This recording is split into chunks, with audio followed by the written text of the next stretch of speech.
Iran যেভাবে হামলা করছে, এভাবে শক্তিশালী হওয়ার চেষ্টা করছে, এটাকে বোঝা যায় যে দাজ্জালের আবির্ভাব হয়ে গেছে। দাজ্জাল এই পৃথিবীতে আছে এবং দাজ্জাল কোনো একটা পাহাড়ে, একটা দ্বীপের মধ্যে আটকা আছে। ঠিক যদি আমি আপনাদেরকে দেখাই, এইভাবে শিকলে বন্দী আছে। পূর্ব দিকের কোন একটা দ্বীপে এইভাবে দাজ্জালকে শিকলে বন্দী করে রাখা হয়েছে। তামিমে দাড়ি রাদিয়াল্লাহু তাআলা আনহুর লম্বা হাদিসের মধ্যে এর পুরোপুরি বিবৃতি পাওয়া যায়। তো দাজ্জাল সেই ব্যক্তি হবে, দাজ্জালুনা কাযযাবুন, যে মিথ্যাচার করবে। এবং দাজ্জাল যখন আসবে, এই পৃথিবীর ভিতরে চরম একটা খাদ্য সংকট দেখা দিবে, এমনকি সুমিষ্ট পানির একটা সংকট দেখা দিবে। পানির জন্য যুদ্ধ করবে মানুষ। এখনই যদি আজকের পৃথিবীতে যুদ্ধ লেগে যায়, পানির সংকটের কারণেও মানুষ হায় হায় করবে, মানুষ আফসোস করবে, মারামারি হবে, একজন একজনকে মেরে ফেলবে। আজকে আপনি তাকান, অসংখ্য জায়গাতে একটু সুস্বাদু সুমিষ্ট পানি পান করবে সেই সুযোগ নেই। তাহলে বোঝা যায় যে পরিস্থিতি কতটা ভয়াবহ। এই ভয়াবহ সংকটের সময়ে দাজ্জাল আসবে অনেক রিজিক হাতে নিয়ে। দাজ্জালের পাগুলো থাকবে বেঁকা বেঁকা, দাজ্জালের পাগুলো থাকবে বাঁকানো, সোজা না, চুলগুলো থাকবে কুকরানো। নবী আলাইহিস সালাতু ওয়াস সালাম বলছেন, সমস্ত নবী আম্বিয়া আলাইহিমুস সালাম দাজ্জালের ব্যাপারে তার স্বীয় কওমের লোকদেরকে সজাগ করেছেন। আর নবীজি সাল্লাল্লাহু আলাইহি সাল্লাম বলছেন, ইন্না রাব্বি লাইসা বিআওয়ার, আমার রব আল্লাহ রাব্বুল আলামিন তিনি টেরা নন, তিনি অন্ধ নন। দাজ্জালের একটা চোখ থাকবে ফুলা ফাপা এবং তার কপালের মধ্যে কাফারা, অন্য রাওয়ায়াতে আসছে কাফের, এটা লেখা থাকবে। এটা মুমিনরা পড়তে পারবে। আপনারা দেখবেন ওয়ার্ল্ডের অনেক ফেমাস ফুটবলার, ক্রিকেটার, অনেক বড় হলিউড, ডালিউড, বলিউডের বিভিন্ন অভিনেতা অভিনেত্রীরা দেখবেন বিভিন্ন সময় বিভিন্ন ট্যাটু করে।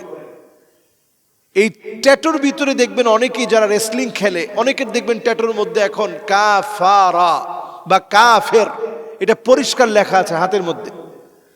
তো উদ্দেশ্য কি? একদিকে দেখবেন এক চোখ, অন্যদিকে দেখবেন তারা এই সমস্ত সিম্বল ব্যবহার করে, শয়তানের শিং।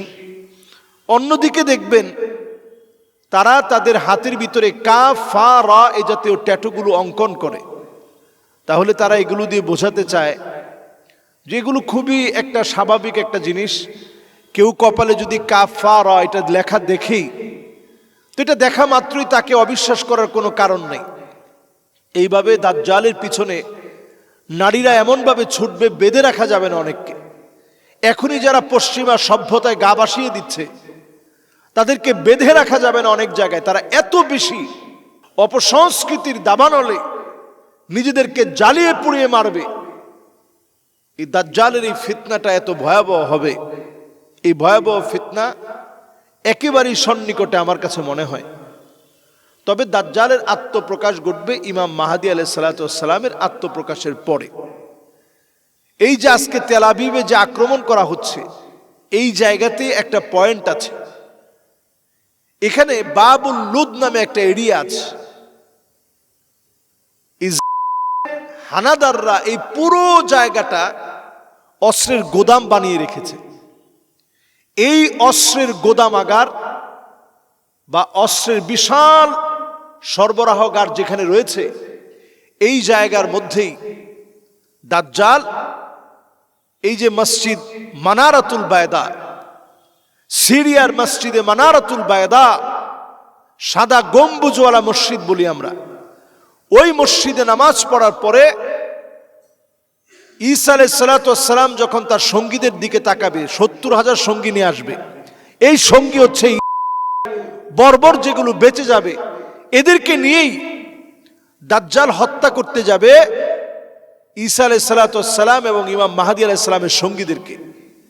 ঈসা আলাইহিসসালাম নামাজের সালাম ফিরিয়ে যখন এই ঘটনা দেখবেন, তিনি শুধু ফু দিবেন, তিনি শুধু তাকাবেন তাদের দিকে। লবণ যেমন পানির মধ্যে ছেড়ে দিলে নিচে যাওয়ার আগে যেভাবে গলে যায়, দাজ্জালের সঙ্গীরা এইভাবে গলে যাবে, বাকি থাকবে শুধু দাজ্জাল।